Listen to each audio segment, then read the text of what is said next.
He said the church is not for perfect people. ቤተ ክርስቲያን ለፍጹማን ሰዎች አይደለም ነው የሚለው። The church is for perfecting people. ቤተ ክርስቲያን ሰዎችን ፍጹማን ለማድረግ ነው ነው። When people hurt you, ሰዎች ሲጎዳችሁ, when people do things against you in the house of God, በእግዚአብሔርም ቤትም ደግሞ ሰዎች መጥፎ ነገር ሲሰሩባችሁ, your love power is being tested. ስለዚህ ፍቅራችሁ እየተፈተነ ነው ማለት ነው። But ነገር ግን every church you go have their own challenges. የምትሄዱበት ቤተ ክርስቲያን በሙሉ ችግሮች አሉበት። So there is no church that everything is perfect. ሁሉም ቤተ ክርስቲያን ሙሉ ነው ማለት አይቻልም። If there is such a church, እንደዚህ አይነት ቤተ ክርስቲያን ካለ, the day you join that church, the church will not be perfect again. እዛ ቤተ ክርስቲያን ስትቀላቀሉ ያ ቤተ ክርስቲያን ፍጹም እንዳይሆን ታደርጉታላችሁ። Because if you are in a church where nobody can correct you, ቤተ ክርስቲያን ሆናችሁ የሚገስጻችሁና የሚመክራችሁ ሰው ከሌለ, you are not in a church. ቤተ ክርስቲያን ውስጥ አይደላችሁ። You are in a club. ጭፈራ ቤት ነው ያላችሁት። Many people who left their church, they eventually, many of them, stopped serving God. ብዙዎቹ ከቤተ ክርስቲያን ከለቀቁ በኋላ እግዚአብሔርን ማገልገል አቆመዋል። They went back into sin. እንደውም ወደ ኃጢአት ተመልሰዋል. And some of them eventually lost their salvation. ብዙዎቹ እንደውም መዳናቸውን ሁሉ ትተዋል። So it is not a decision you just make because you are not happy. በዚህ ነገር ደስተኛ አይደለሁም ብላችሁ የምትወስኑት ውሳኔ አይደለም። If you notice that you are always complaining, not sometimes, always complaining against the leaders, the pastors, the leadership, the system and the structure of that church, it's better you go. አንዳንዴ ሳይሆን ሁሉ ጊዜ እያጉረመረማችሁ ከሆነ ወይንም ደግሞ እየተቻችሁ ከሆነ ስለ ቤተ ክርስቲያኑ መጋቢ፣ መሪዎች፣ የቤተ ክርስቲያኑ አሰራር ሁሉ የማይመቻችሁ ከሆነ ያንን ቤተ ክርስቲያን ብትተውት ይሻላል። You don't go to church because you like the music. የቤተ ክርስቲያንም የምትሄዱት ደግሞ ሙዚቃውን ስለምትወዱትም አይደለም። Or the way the people dress there. ወይንም ደግሞ እዛ ቤተ ክርስቲያን አለባበሳቸውን ስለምትወዱ አይደለም። You go to church because that is where you are fed with God's word. ወደ እግዚአብሔር ቤት የምትሄዱት እግዚአብሔር ቃል ስለምትመገቡ። When you know what the purpose of the church is, የቤተ ክርስቲያን ዓላማ ስታውቁ, you start helping to make sure that that purpose is fulfilled. ያ ዓላማ ለማሟላት መርዳት ጀምራላችሁ። Because there's an angel that was sent to that church to help that church. ምክንያቱም የተላከ መልአክ አለ ያንን ቤተ ክርስቲያን ለመርዳት። When you start fighting the pastor or the instruction of that church, መጋቢ መጣላት ስትጀምሩ፣ የቤተ ክርስቲያኑን ትእዛዝን መጣላት ስትጀምሩ, you are fighting the angel that God sent to help that church. ያንን ቤተ ክርስቲያን ለመርዳት እግዚአብሔር የላከውን መልአክ የተቃወማችሁ። The angel will not bless you. መልአኩም ደግሞ አይባርካችሁ። You will not make progress in that church. እዚህ ቤተ ክርስቲያንም ደግሞ እድገትን አታሳዩ።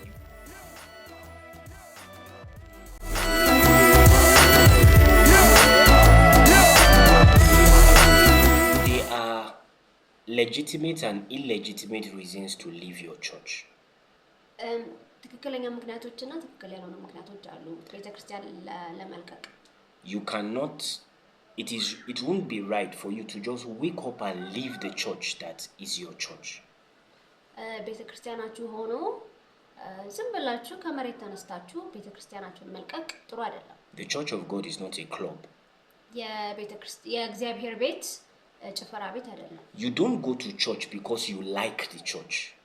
ወደ ቤተ ክርስቲያን የምትሄዱት ደግሞ ቤተ ክርስቲያኑን ስለምትወዱትም አይደለም። You don't go to church because you like the music. የቤተ ክርስቲያንም የምትሄዱት ደግሞ ሙዚቃውን ስለምትወዱትም አይደለም። Or the way the people dress there. ወይንም ደግሞ እዛ ቤተ ክርስቲያን አለባበሳቸውን ስለምትወዱ አይደለም የምትሄዱት። You go to church because that is where you are fed with God's word. ወደ እግዚአብሔር ቤት የምትሄዱት እግዚአብሔር ቃል ስለምትመገቡ ነው። And God instructed that we should come together to fellowship together in the house of God. ወደ እግዚአብሔር ቤት የምንሄደው በጋራ ህብረትን ለማድረግ ነው። That is why we go to church. ለዛ ነው ቤተክርስቲያን የምንሄደው። If you don't know why we go to church, you will choose when to go and when not to go. ወደ ቤተክርስቲያን ስትሄዱ በዚህ ቀን ሄዳለሁ በዚህ ቀን አልሄድም ብላችሁ መምረጥም አትችሉም። But God wants you to have discipline. ነገር ግን እግዚአብሔር ስነ ስርዓት እንዲኖራችሁ ይፈልጋል። So before I tell you the right reasons to leave your church, ወደ ቤተክርስቲያናችሁ የምትለቁበት ምክንያት ከመኖሩ በፊት I want to first let you know that before you leave your church, that decision is a very serious decision. እንደዚህ አይነት ውሳኔ ስትወስኑ በደንብ መወሰናችሁን እርግጠኛ መሆን አለባችሁ። You don't just make that decision because somebody made you unhappy. ያን ውሳኔ የምትወስኑት ደግሞ የሆነ ሰው ደስተኛ እንዳትሆኑ ስላደረጋችሁ አይደለም። There must be very strong reason why you say you want to leave your church. ከዚህ ቤተክርስቲያን የምንቀው ይሄ ምክንያት አለኝ ብላችሁ ምክንያቱ በደንብ ትልቅ ምክንያት መሆን አለበት።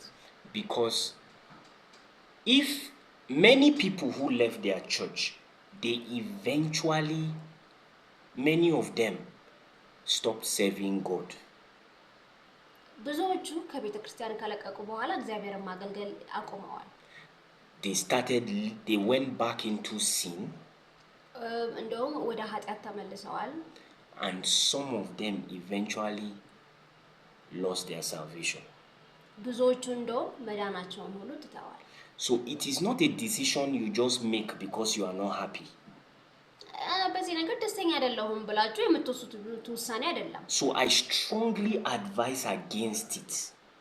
ስለዚህ እኔ በጣም ጠንከራ አድርጌ እነግራችኋለሁ ይሄን ነገርም ደግሞ እቃወመዋለሁ። Before you say you want to just leave your church, ከቤተክርስቲያን መልቀቅ እፈልጋለሁ ከማለታችሁ በፊት is a very, very dangerous decision. ያ ደግሞ በጣም አደገኛ ውሳኔ ነው። Another thing it does is that when you practice leaving your church, you are training yourself to be disobedient. ወደ ቤተክርስቲያን ደግሞ ለቃችሁ ስትሄዱ ራሳችሁን የምታለማምዱት አለመታዘዝን ነው። You are training yourself to not be under anybody's authority. ከማንም ሰው ስልጣን በታች መሆን አልፈልግም እያላችሁ ራሳችሁን እያሰለጠናችሁ ነው። So nobody can tell you what to do. ስለዚህ ማንም ሰው ምን ማድረግ እንዳለባችሁ አይነግራችሁም። Nobody can advise you. ማንም ሰው ደግሞ ማይመክራችሁ። Nobody can guide you. ማንም ሰው ደግሞ ማይመራችሁ። Nobody can give you instruction and say sit down here and you will sit. ማንም ሰው ደግሞ እዚህ ተቀመጡ ብሎ ሲያዛችሁ ለመቀመጥ ፈቃደኛ አይደላችሁ። Why? ለምን? You have practiced how to not obey authority. ምክንያቱም ስልጣንን ለመታዘዝ ፈቃደኛ ስላልሆናችሁ ነው። You do what you like. የምትፈልጉትን ነገር ታደርጋላችሁ። And you don't care. ምንም ደግሞ አይመስላችሁ። You join the group of people that say things like it's my life.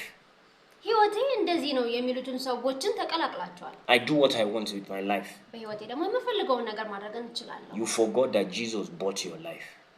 ነገር ግን ኢየሱስ ህይወታችሁን እንደገዛው ረስታችሁታል። You forgot. ረስታችሁታል። So let's look at the reasons now. ይሄንን ምክንያትን እንገራችሁ። These are strong reasons. እነዚህ ደግሞ ብርቱ የሆኑ ምክንያቶች ናቸው። If you don't fall in this category, don't leave. እዚህ ክፍል ላይ ካልገባችሁም ቤተክርስቲያናችሁ እንዳትለቁ። Number 1. የመጀመሪያው You are not growing in the word of God in that church. በዛ ቤተክርስቲያን በእግዚአብሔር ቃል እያደጋችሁ ካልሆነ ነው። Somebody can say, "Hey, yes, pastor, I'm not growing. አንዱ መጋቢ ማለት ይቅርታ አንዱ ሰው ዋው መጋቢ እኔ እዚህ ቤተክርስቲያን እያደግኩ አይደለም ሊል ይችላል። No, it's not as easy as that. እንደዛ ቀላል አይደለም። There are two sides to it. ሁለት ምክንያቶች አሉ። you come to church. You receive the word of God. That's the first part. The second part is with the word of God you receive, you use it to bless other people. Now, if you are always receiving and you are not giving, you will not grow. So you can't blame the church. It's your fault. You are not growing because you are not using the word of God that is being taught to you.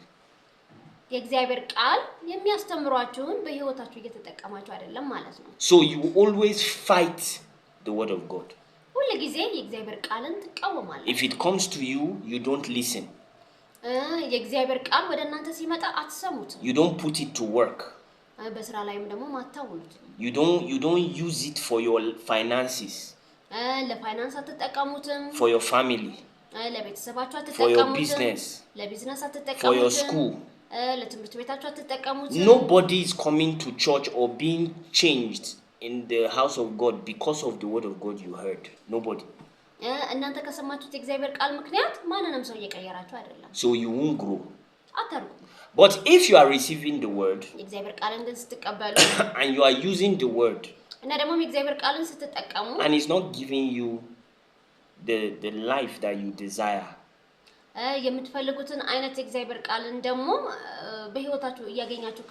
you believe that there is more that God can do with you.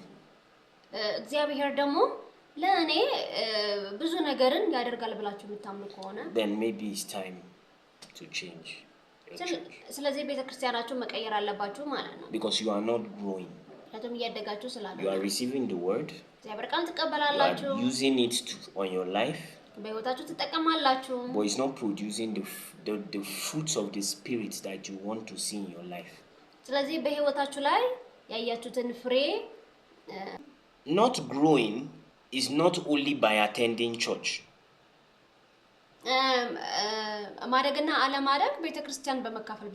If you don't grow, it's not just because you are only attending church. There's the other side where you have to use what they teach you in church on your life.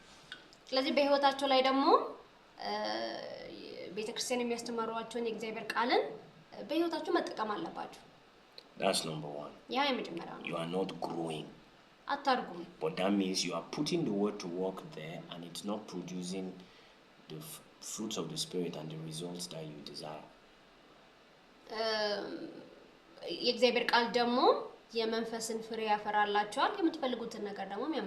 I must also mention that coming to church is not to get what you want. Coming to church is so that you are formed into the image of Christ again and again, daily.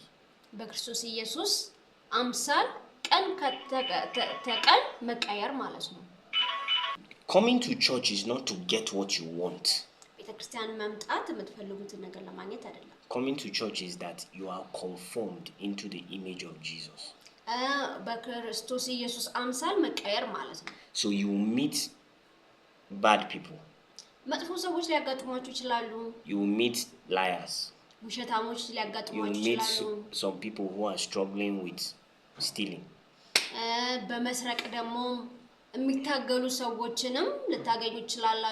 Addiction. They are not truthful with money. You need those people. You need them. Because it makes you know how far and how strong your love, the love for Jesus, is inside you.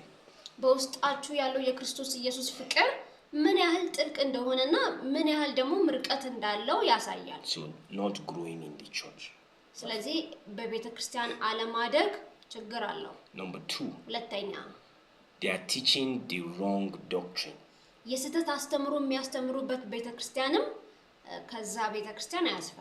hear some doctrines, they will tell you Jesus and Satan are brothers.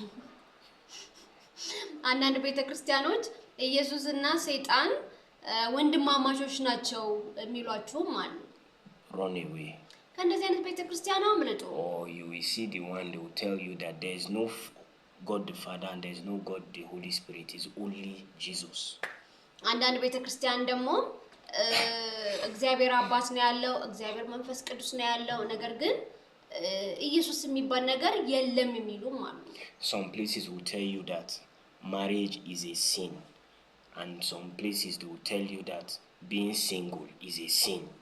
አንዳንድ ቦታ ትዳር ኃጢአት ነው ይሏቸዋል፣ አንዳንድ ቦታ ደግሞ አለማግባት ኃጢአት ነው ይሏቸዋል። All those things is trouble. እንደዚህ አይነት ቤተክርስቲያኖች ጥሩ ቤተክርስቲያኖች አይደሉም። Once they start teaching anything that does not line up with the Bible, leave that church, please. ከመጽሐፍ ቅዱስ ጋር የሚጋጭ ነገር ሲያስተምሯችሁ እንደዚህ አይነት ቤተክርስቲያን ጥላችሁ ውጡ። You have a right to leave any church that is not teaching you the word of God. እግዚአብሔር ቃል ያለውን ነገር ሲያስተምሯችሁ ትታችሁ ሂዱ ከዛ ቤተክርስቲያን። That's number 2. ይሄው ሁለተኛ ነው። Number 3. ሶስተኛ When the founder, the one who God gave the vision of the church, stops following Jesus. የቤተክርስቲያኑ መሪ ወይንም ደግሞ ባለራዕይ ቤተክርስቲያኑን መምራት ሲያቆም። There was a story of a great man of God. አንድ የእግዚአብሔር ሰው ታሪክ ነበረ። Very powerful. በጣም ኃያል የሆነ ሰው ነው። His name was Prophet Branham. ነብይ ብራናም ይባላል። And he was very powerful. He could do miracles. Do you understand? Heavy miracles. በጣም ኃያል ሰው ነው። ታላላቅ ተአምራቶችንም ደግሞ ያደርጋል። But what happened? ምንድነው የሆነው? Gradually he started teaching the wrong things. በሂደት የስተት ነገሮችን ማስተማር ጀመረ። He didn't know the word of God very well. የእግዚአብሔር ቃልን ደግሞ በደንብ አያውቅም። But God gave him power to do miracles. እግዚአብሔር ግን ኃይል ሰጠው ተአምራትን እንዲያደርግ። So what happened? ምንድነው የሆነው? He started teaching the wrong things. የስተት አስተምሮቶችን ማስተማር ጀመረ። And God told him that he would die. እግዚአብሔርም ነገረው ትሞታለህ አለው። If he continues teaching these wrong things.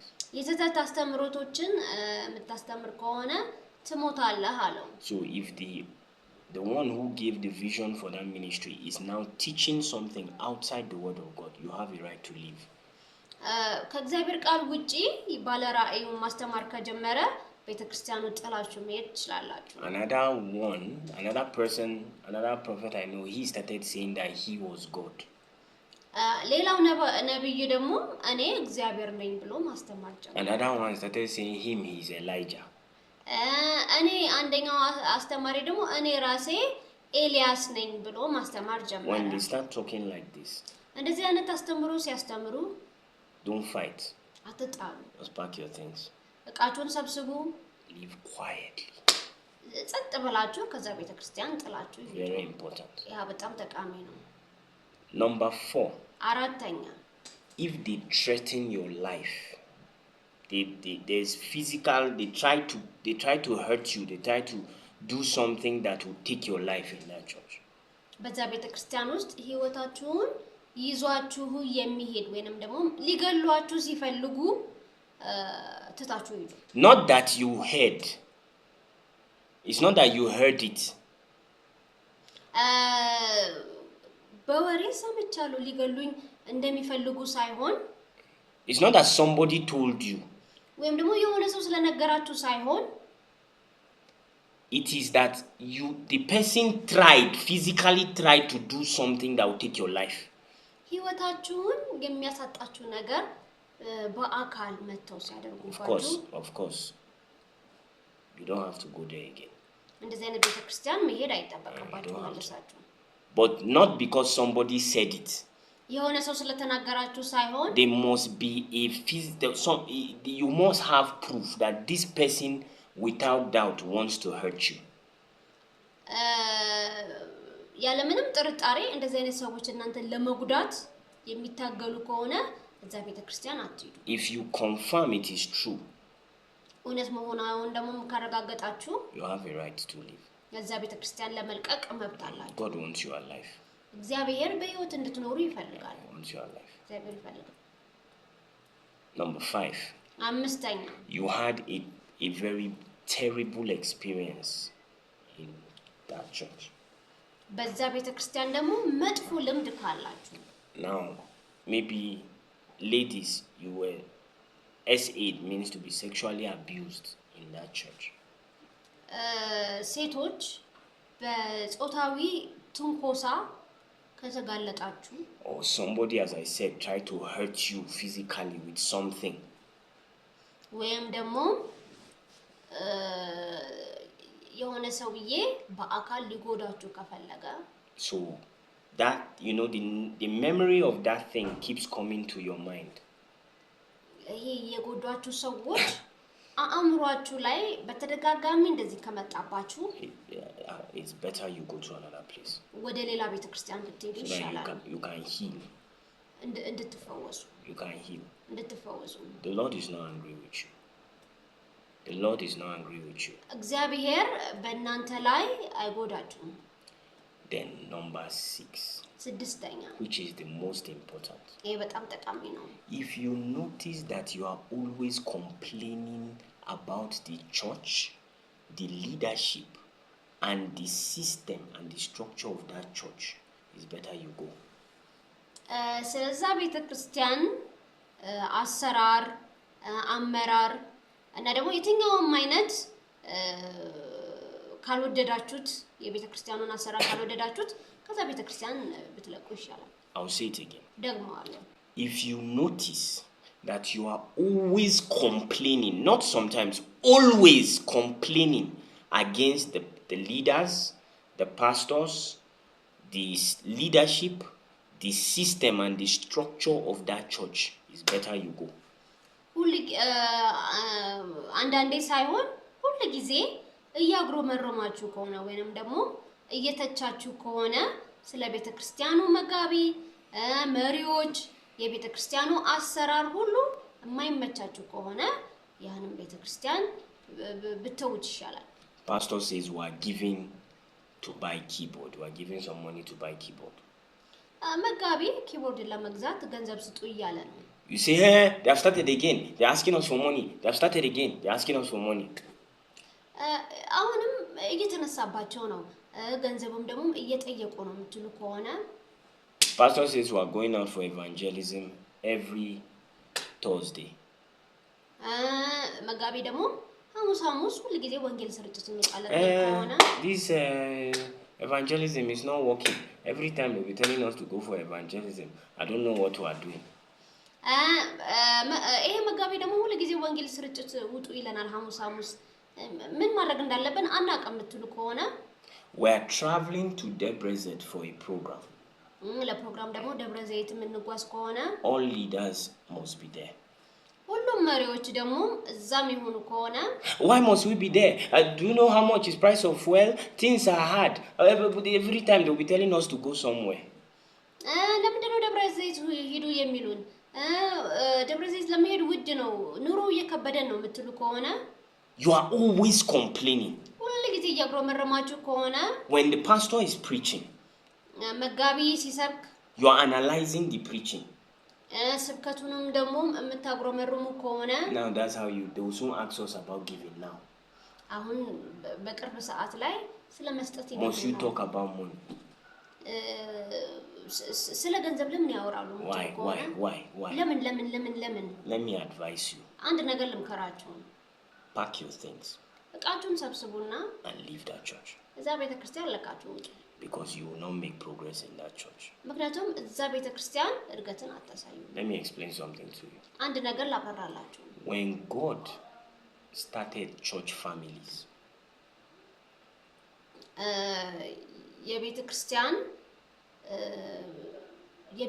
የቤተክርስቲያን ቤተሰብ ስትመሰርቱ every church is a family. ሁሉም ቤተክርስቲያን ቤተሰብ ነው። So you can have church A, church B, church C and church D. ለምሳሌ ቤተክርስቲያን A፣ ቤተክርስቲያን B፣ ቤተክርስቲያን C እና ቤተክርስቲያን D ቢኖር what God told A to do is not what God told B to do. ለምሳሌ ቤተክርስቲያን A ወይም ደግሞ ቤተክርስቲያን H ብንለውና ቤተክርስቲያን ለ ለሁለቱም የሚነግራቸው እግዚአብሔር ተመሳሳይ ላይሆን ይችላል። God did not give them the same instruction. እግዚአብሔር ተመሳሳይ ትእዛዝ አይሰጣቸውም። When you join the church, ቤተክርስቲያን ውስጥ ተቀላቀሉ the first thing you should do is find out what is the purpose and the mission of this church. የቤተክርስቲያኑ ዓላማና ተልእኮ ምን እንደሆነ ማወቅ አለባችሁ። When you know what the purpose of the church is, የቤተክርስቲያን ዓላማ ስታውቁ you start helping to make sure that that purpose is fulfilled. ያ ዓላማ ለማሟላት መርዳት ትጀምራላችሁ። Because there's an angel that was sent to that church to help that church. ምክንያቱም የተላከ መልአክ አለ ያንን ቤተክርስቲያን ለመርዳት። When you start fighting the pastor or the instruction of that church, መጋቢን መጣላት ስትጀምሩ የቤተክርስቲያኑን ትእዛዝን መጣላት ስትጀምሩ you are fighting the angel that God sent to help that church. ያንን ቤተክርስቲያን ለመርዳት እግዚአብሔር የላከውን መልአክ እየተቃወማችሁ። The angel will not bless you. መልአኩም ደግሞ አይባርካችሁም። You will not make progress in that church. እዚህ ቤተክርስቲያንም ደግሞ እድገትን አታሳዩ። You wonder why some people are in church 5 years, 10 years, their life has not changed. እዛ ቤተክርስቲያን ደግሞ 5 ዓመት 10 ዓመት ለምንድን ህይወታቸው እንደማይቀየር ማየት እንችላለን። God doesn't hate them. እግዚአብሔር አይጠላቸውም። But whenever the pastor or the ministry that they belong says we are going like this, they say no, I must go like this. መጋቢው በዚህ መንገድ ሂዱ ሲላቸው አይ እኔ በዚህ መንገድ ነው የሚሄደው ሚሉ ከሆነ So the angel is not obligated to bless you that is going the wrong way. ስለዚህ በስተት መንገድ የሚሄደውን ሰውዬ መልአኩ ግዴታ የለበትም እናንተን ለመባረክ። The angel will bless the people who are following the pastor of the church. መልአኩ የሚባርከው በመጋቢው የሚታዘዙትን ወይንም ደግሞ በቤተክርስቲያኑ አመራር የሚመሩትን። When you find out that you are always complaining ሁሉ ጊዜ ማጉረምረም ስትጀምሩ ስለ ቤተክርስቲያኑ about the church, ስለ ቤተክርስቲያኑ about the pastors, ስለ መጋቢዎቹ about the leaders, ስለ መሪዎቹ about the instructions they give you in that church, ስለዛ ቤተክርስቲያን ደግሞ ማሰራር that church is not for you. ያ ቤተክርስቲያን ለእናንተ አይደለም። You will not make progress in that church. በዛ ቤተክርስቲያን ደግሞ አታርፉም። Pack your things እቃችሁን ሰብስቡ and go እና ደግሞ ጥላችሁ ሄዱ with respect. በአክብሮት። Don't fight anybody. ማንንም ሰው አትቃወሙ። Don't start insulting the church. You people don't know anything. Don't do it. ቤተክርስቲያኑን መሳደብን አትጀምሩ። እናንተ የምታረጉት ምንም ነገር አታቆም ይላል። You don't believe in what they are doing. እናንተ አሰራራቸውን ማታምኑ ከሆነ God sent them. እግዚአብሔር ልኳቸው ሊሆን ይችላል። Leave them alone. ስለዚህ ተዋቸው። Go and look for the church that aligns with what you want. ከምትፈልጉት ጋር የሚስማሙትን አይነት ቤተክርስቲያኖችን ሄዳችሁ ፈልጉ። Or start your own. ወይም ደግሞ የራሳችሁን ቤተክርስቲያንን ፈልጉ። But don't stay in any church and be complaining in that church about that church. እዛ ቤተክርስቲያን እየሰራችሁ መሆንም እየተገለገላችሁ ስለዛ ቤተክርስቲያን ማጉረምረምን አቁሙ። You will not grow. አታርጉም። You will not make progress. እድገትም አታሳዩ። Your life will be hard. ህይወታችሁ ከባድ ይሆንባችኋል። Because you are fighting the angel that was sent to help that church. ያን ቤተክርስቲያን የሚረዳውን መልአክ የተጣላችሁ ነው ያላችሁ። Many people have stayed in one place because this is how they live. ብዙ ሰዎች አንድ ቦታ ላይ እድሜ ልክ የሚቆዩት እንደዚህ አይነት አኗኗር ስለሚኖሩ ነው። If you say this is my church or this is my ministry, stay there and be disciplined. ይሄ ቤተክርስቲያኔ ነው ወይንም ደግሞ ይሄ ነው የኔ አገልግሎት ብላችሁ የምታስቡ ከሆነ ስነ ስርዓት ይኖራችሁ። Don't be inside a ministry and you are doing what you like. አገልግሎት ላይ ሆናችሁ ቤተክርስቲያን ውስጥ ሆናችሁ የምትፈልጉትን ነገር ለማድረግ አትሞክሩ። The angel is not obligated to bless you. መልአኩ እናንተን ለመባረክ ግዴታ የለበትም። Because every church have a purpose. ምክንያቱም ሁሉም ቤተክርስቲያን ዓላማ ስላለው። Very important. እጅግ በጣም ጠቃሚ ነው። Very important. እጅግ በጣም ጠቃሚ ነው። Stop complaining. አታጉረምርሙ። አታግሮምሩም in church.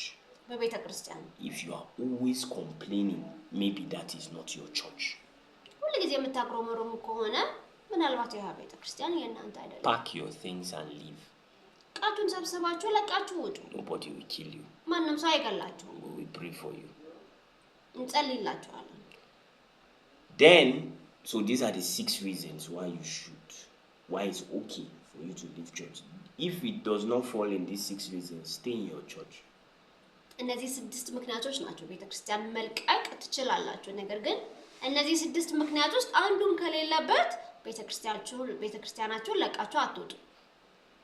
Stupid reasons, wrong reasons for leaving church. የማይረቡ ምክንያቶች ቤተክርስቲያንን ለመልቀቅ ደግሞ እነዚህ ናቸው። Number 1. የመጀመሪያው They rebuke you or they corrected you. That's a stupid reason to leave church. ሲመክሯችሁ ሲገስጿችሁ በዚህ ተበሳጭታችሁ እምትለቁ ከሆነ ይህ ስህተት ነው። If you are in a church where nobody can correct you, ቤተክርስቲያን ሆናችሁ የሚገስጻችሁና የሚመክራችሁ ሰው ከሌለ you are not in a church. ቤተክርስቲያን ውስጥ አይደላችሁ። You are in a club. ጭፈራ ቤት ነው ያላችሁት። A church will hold you accountable to live like Jesus. ቤተክርስቲያን ልክ እንደ ኢየሱስ እንድትኖሩ ተጠያቂ ያደርጋቸዋል። Can you be corrected in your church and you will not be angry? ቤተክርስቲያን ሲያስተካክሏችሁ ምትበሳጩ ከሆነ Can people tell you to go and apologize to another person and you will do it even though you don't like it? ቤተክርስቲያን ውስጥ ሆናችሁ ይቅርታ ትጠይቃላችሁ ወይ? ይቅርታ መጠየቅ ባትፈልጉትም እንኳን The correction is one of the major proofs that you are in a church, not a club. እርምት ወይንም ደግሞ መታረምን ቤተክርስቲያን ውስጥ እንደሆናችሁ እንጂ ጭፈራ ቤት ውስጥ እንዳልሆናችሁ የሚያሳይ ምልክት ነው። When you do the wrong thing, we are supposed to be able to correct you. ቤተክርስቲያን ውስጥ እናርማችኋለን and tell you you are doing the wrong thing. ለዛ ነው ስህተት ነገርን እየሰራችሁ ነው ምንላችሁ። We should not be afraid of telling you the truth of God's word. እግዚአብሔር ቃልን ደግሞ እየሰራችሁ እንደሆነ እየነገርናችሁ ነው። In Christ Jesus. በክርስቶስ ኢየሱስ። The second thing that is stupid reason to leave church, wrong reason to leave church. ሌላው ደግሞ የማይረባ ምክንያት ቤተክርስቲያንን ለመልቀቅ Somebody offended you. የሆነ ሰው ሲያበሳጫችሁ They took your money, they didn't pay back. ገንዘባችሁን ወስደውባችኋል ነገር ግን አልከፈሏችሁም። Somebody broke your heart. የሆነ ሰው ልባችሁን ሰብሯል። Somebody lied to you. የሆነ ሰው ዋሽቷችኋል። Different reasons. የተለያዩ ምክንያቶች Because of that you say, I'm not coming to church again. በዛ ምክንያት ደግሞ እኔ ሁለተኛ ቤተክርስቲያን መሄድ አልፈልግም የምትሉ ከሆነ If you are a baby Christian, I understand. ገና አዲስ አማኝ ከሆናችሁ እረዳዋለሁ። But when you are a Christian that has been in Christ for more than 10 years, ከ10 ዓመት በላይ ግን በክርስቶስ ወይም ደግሞ ክርስቲያኖች የሆናችሁ ከሆነ you should be ashamed of yourself. በራሳችሁ ፈሩ። That there is something that can separate you from God's love. አንድ ነገር አለ ከእግዚአብሔር ፍቅር የሚለያችሁ። People are going to offend you. ሰዎች ሊያበሳጫችሁ ይችላል።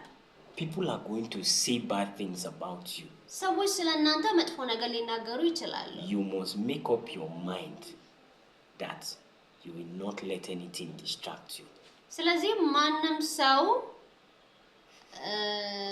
ግራ እንዳያጋባችሁ ማወቅ አለባችሁ። People will say terrible things about you in church. ሰዎች ስለእናንተ መጥፎ ነገር ሊናገሯችሁ ይችላሉ። I'm sorry, it's church. ይቅርታ ቤተክርስቲያን ነው። Nobody is 100% perfect yet. ሁሉም ሰው 100% ትክክል አይደለም። But God is working on everybody. ነገር ግን እግዚአብሔር ሁሉም ሰው ላይ እየሰራ ነው። Even your pastor. መጋቢያችሁንም ቢሆንም Can you forgive your pastor? መጋቢያችሁን ይቅርታ ማድረግ ትችላላችሁ? Can you forgive your leader? መሪያችሁን ይቅር ማለት ትችላላችሁ even if they offend you ቢያበሳጯችሁም እንኳን and still love them. እና ደግሞ ቢወዷችሁም እንኳን That's how your love will be tested. ፍቅራችሁ የሚፈተን Someone who you trusted with everything, someone who you trusted very well, በጣም የምታምኑት አንድ ሰው turns against you and starts saying terrible things about you. እናንተ ላይ ፊቱን አዙሮ ስለእናንተ ክፉ ነገር የሚናገር ከሆነ What will you do? ምንድነው ማድረግ ያለባችሁ? You leave the church. ቤተክርስቲያናችሁ ጥላችሁ You're a baby. ገና ህፃናቶች ናችሁ። That's not how you do it. እንደዛም ማድረግ የለባችሁ። When people hurt you, ሰዎች ሲጎዳችሁ when people do things against you in the house of God, በእግዚአብሔርም ቤትም ደግሞ ሰዎች መጥፎ ነገር ሲሰሩባችሁ your love power is being tested. ስለዚህ ፍቅራችሁ እየተፈተነ ነው ማለት ነው። God is making you sharp, እግዚአብሔር ደግሞ እየሞረዳችሁ ነው ማለት ነው። making you strong. እግዚአብሔር ብርቱ ያደርጋችሁ። Your love becomes greater. ፍቅራችሁ ደግሞ ታላቅ ያደርገዋል። Because the more your love increases, የበለጠ ፍቅራችሁ ሲጨምር the more God can trust you with big things. እግዚአብሔር ደግሞ በትልልቅ ነገር ደግሞ የበለጠ ታማኞች ያደርጋል። God knows that if I give him power and money, he will not use it to hurt other people. እግዚአብሔር ገንዘብና ኃይል ሲሰጣችሁ ሌላውን ሰው ለመጉዳት እንደማትጠቀሙበት እርግጠኛ መሆን ይፈልጋል። If I give her power and money, she will not use it to hurt other people. ለዚች ልጅ ኃይልና ገንዘብ በሰጣት ሌላ ሰውን አትጎዳብኝም ብሎ ማሰብ አለበት። Your love will be tested. ፍቅራችሁ ደግሞ ይፈተናል። So the last two are two popular wrong reasons people leave church. በጣም ታዋቂ የሆኑ ስህተቶች አሉ ቤተክርስቲያንን ለመልቀቅ። There was a lady. አንድ ሴት ነበረች። So there was this friend of mine.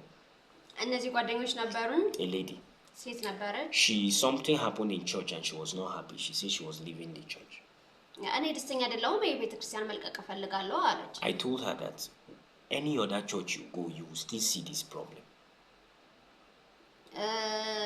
እዚህ ቤተክርስቲያን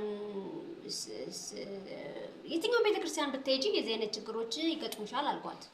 That church you want to go, this problem is there. ያ ቤተክርስቲያን ደግሞ የዚህ አይነት ችግሮች አሉ ማለት ነው። She said that she will go. አይ እኔ እለቃለሁ ይሄ ቤተክርስቲያን አለች። No problem. ችግር የለውም አልኳት። She left. ለቀቀች። 2 years later, ከሁለት ዓመት በኋላ I met her.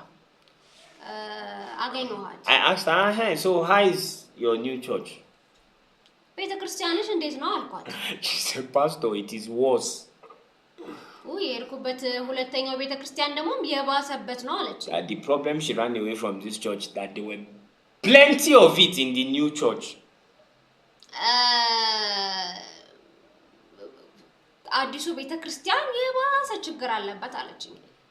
What was I trying to tell her? ምንድነው ለነግራት የፈለኩት? There is no perfect church. ቤተክርስቲያን ውስጥ ሙሉ የለም። Yet. There is no perfect church yet.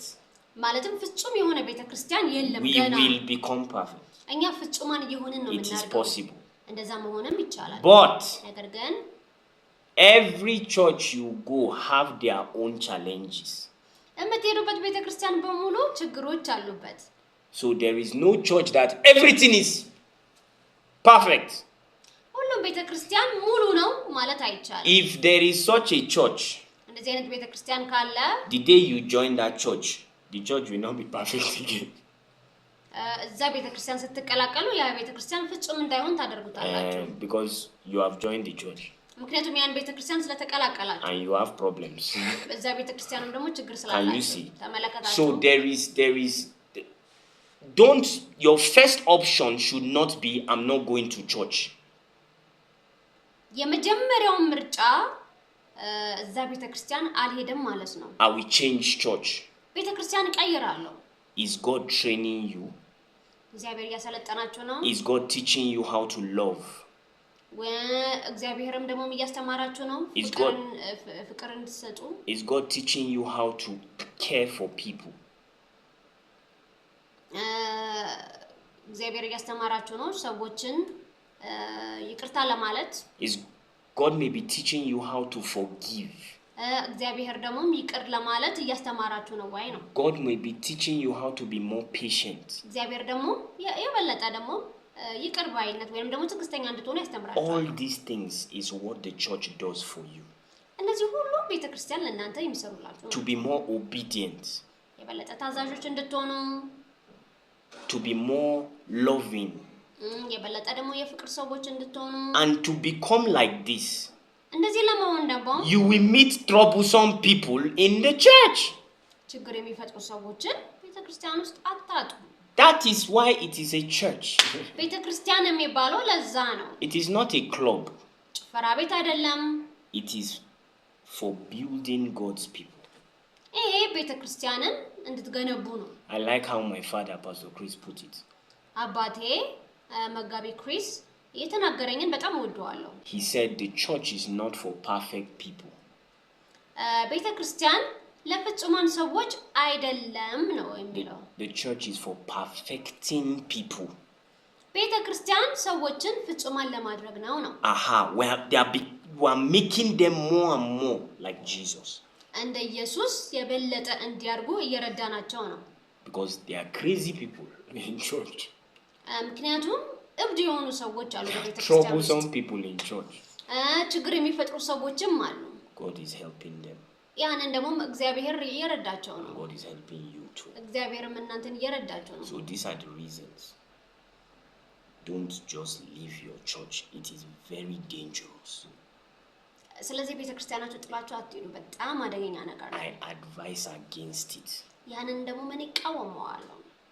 Do everything you can to not leave. ቤተክርስቲያንን ላለመልቀቅ የተቻላችሁን በሙሉ አድርጉ. Or if you choose to leave, we don't hate you. We don't hate you. ያንን ለመልቀቅ ከፈለጋችሁ እኛ አንጠላችሁም. So I hope this blessed you. ይሄን እንደባረካችሁ ተስፋ አደርጋለሁ. Keep growing in Christ. በክርስቶስ ማደጋችሁን ቀጥሉ. And belong to a family in church. በቤተክርስቲያን ደግሞ አንድ ቤተሰብ ውስጥ ተቀላቀሉ. Don't be the kind of person who doesn't have a church. You go anywhere. It's wrong. ቤተክርስቲያን የሌለው ሰው የሚቅበዘበዝ ሰው አትሁኑ. It shows you are an indisciplined Christian. ያ ማለት ስርዓት አልባ ናችሁ. Nobody can teach you. ያ ማለት ደግሞ ማንም ሰው አያስተምራችሁም ማለት ነው. Nobody can correct you. ማንም ሰው አያስተካክላችሁም ማለት ነው. It's very bad. ያ በጣም መጥፎ ነው. It's very, very bad. ያ በጣም መጥፎ ነው. So I hope this blessed you. እንደባረካችሁ ተስፋ አደርጋለሁ. And I'll see you on the next one. በሚቀጥለው አገኛችኋለሁ. Make sure you like, share, and subscribe. Like, share, እና subscribe ማድረጋችሁ እንዳትዘነጉ. Very important. ይሄ በጣም ጠቃሚ ነው. So that someone else will be blessed. የሆነ ሰው ደግሞ በረከት ይሆናል. And remember, እናስታውሱ. if you don't have Jesus in your life, በህይወታችሁ ላይ ኢየሱስ ከሌለ you don't have a life. ህይወት የላችሁም ማለት ነው. Accept Jesus today. ዛሬ ኢየሱስን ተቀበሉት. I love you. ወዳችኋለሁ. I'll see you on the next one. በሚቀጥለው አገኛችኋለሁ. Bye. ቻው.